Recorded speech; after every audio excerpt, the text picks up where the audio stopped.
HSC পরীক্ষায় পাশ করার জন্য আপুরা কাপুরের মধ্যে নকল নিচ্ছে। অন্যদিকে আমার সারা বছর ভিপিএন ইউজার বন্ধু পরীক্ষার হলে গিয়ে মশা ধরে মশার সাথে কি মারামারি করতেছে। আসলে বোর্ড এক্সাম মানেই, আর এখন তো শুরু হয়ে গেছে এইচএসসি ক্যান্ডিডেটদের মরণের সাথে উলঙ্গ ফাইট। বলেন কি? মানে কেউ বই পড়ে রাস্তার পাগল হয়ে যাচ্ছে, তো কারো বই পড়তে পড়তে মাথার প্রসেসরে হিটআপের ইস্যু দেখা দিচ্ছে। এত কষ্ট করে লেখাপড়া করার পরও যখন কোনো এক বন্ধু এসে A+ নিয়ে চ্যালেঞ্জ করে যায়, যদি A+ পাস কুত্তা দেয়া চোদাম আমি আর আমি এইটা বুঝি না আমাদের সাথে এই বৈষম্যটা কেন?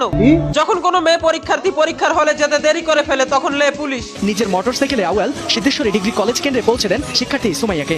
যে কারণেই হোক মেয়েটা লেট করে ফেলছে আর কি, তো আমার কাছে মনে হলো যে মেয়েটার আসলে হেল্প করা উচিত। আর আমাদের বেলায় লে পুলিশ। লেখাপড়া কুক্তির মধ্যে ভরে দেবে একেবারে।